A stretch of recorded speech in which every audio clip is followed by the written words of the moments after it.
Kalyani ITI মোড়ে মহিলা স্বেচ্ছাসেবী সংগঠনের উদ্যোগে জল ছত্র। কয়েকদিন ধরে চলছে তীব্র তাপপ্রবাহ। তীব্র গরমে নাজেহাল হচ্ছেন সাধারণ মানুষ। এই গরমে বাড়ির বাইরে বেরোতে নিষেধ করেছেন বিশেষজ্ঞরা। দিন যত এগোচ্ছে গরমের তীব্রতা বৃদ্ধি পাচ্ছে। তীব্র তাপপ্রবাহ উপেক্ষা করে প্রয়োজনীয় কাজে বাড়ির বাইরে বেরোতে হচ্ছে সাধারণ মানুষকে। তাপপ্রবাহ থেকে সামান্য কিছুটা স্বস্তি দিতে ঠান্ডা জল ও মিষ্টি বিতরণ করলেন আমার কল্যাণী চ্যারিটেবল ট্রাস্ট মহিলা স্বেচ্ছাসেবী সংগঠনের সদস্যরা। এদিন কল্যাণী আইটিআই মোড়ে এই জলছত্র সংগঠিত করে।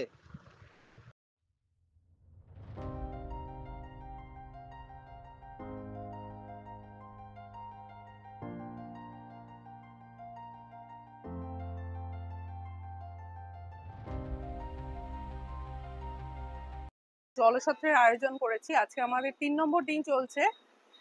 পথ চলতি মানুষ দেখতেই পাচ্ছেন, আমরা কল্যাণী আইটিআই মোড়ে আছি এবং এখানে প্রচুর মানুষ প্রত্যেকদিন এই সময়টা বা এর পরেও যাতায়াত করেন। আমরা চেষ্টা করেছি সেই সব তৃষ্ণার্ত মানুষদের মুখে একটু জল, সঙ্গে একটা করে বিস্কিট, এবং আজকে যেহেতু আমাদের শেষ দিন আমরা তার সঙ্গে একটা লাড্ডুও রেখেছি মিষ্টি হিসাবে। তো এইটাই চলছে আমাদের। প্রচুর মানুষজন আসছে, স্বতঃস্ফূর্ত ভাবেই আসছে, কারণ এই গরমে তো সবারই জল তেষ্টা পায়। এবং আমরা শুধু তাই নয়, আমরা এখানে গ্লুকন ডি মেশানো জল দিচ্ছি, তার সঙ্গে জলের গুণগত মান যাতে ঠিক থাকে, তাহলে সেই জন্য আমরা বিসলেরির বোতলই দেওয়ার চেষ্টা করেছি, বিসলেরির জলই দেওয়ার চেষ্টা করেছি। তো এই কাজ চলছে আমাদের 3 দিন ধরে। গত বছর থেকে এই উদ্যোগটা নেওয়া হয়েছে, কারণ এই প্রচন্ড দাবাদাহে সত্যি এত ক্লান্ত বোধ করছে সবাই, এই সময়ে জলের প্রয়োজন। তো সেইভাবে আমাদের প্রত্যেকের সহযোগিতায়, আমার কল্যাণী চ্যারিটেবল ট্রাস্টের সহযোগিতায় প্রত্যেক মেম্বাররা মিলেমিশে আমরা এই উদ্যোগটা নিয়েছি। গত বছরও হয়েছে 12 দিন, আর এবার গত পরশু দিন থেকে হয়েছে, আজকেই শেষ।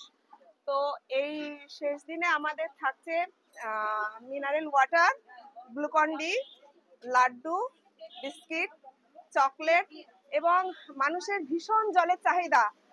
মানে আমাদের মনের দিক থেকে আমাদের এটাই শান্তি যে সবাই আসছে, ভালোবেসে, কাউকে ডাকতে হচ্ছে না, ভালোবেসে জল গ্রহণ করছে এবং প্রচুর পরিমাণে আশীর্বাদ করছে। এটাই সব থেকে বড় পাওনা। আর এই আশীর্বাদ নিয়েই যেন আমরা প্রত্যেকবার এই কাজটা সুষ্ঠুভাবে করতে পারি। শুধু কি এটাই না, অন্য আদার সেবায় এই যে সময়টা দেয়া, এটা কি করে সম্ভব? সত্যি বলতে কি, আপনি ভীষণ একটা কঠিন প্রশ্ন করেছেন। তো আমরা ওইভাবেই অভ্যস্ত, আর ওইভাবেই মানসিকভাবে আমরা প্রস্তুতি নিয়ে নিয়েছি। আমি একটা বেসরকারি সংস্থায় চাকরি করি, অর্থাৎ স্কুলের সঙ্গে যুক্ত। তো আমি সকাল 7টায় বেরোই, সন্ধ্যে 7টায় বাড়িতে ফিরি। তো সব থেকে কি বড় কথা হচ্ছে, নিজের মনের মানসিক দিক থেকে যদি আমি প্রিপেয়ার থাকি যে আমি সমস্ত কাজ সেরে আমি এটার সঙ্গে ইনভলভ থাকবো, তো করা যায়, কোনো সমস্যা হয় না। আমার নাম অনিন্দিতা সরকার।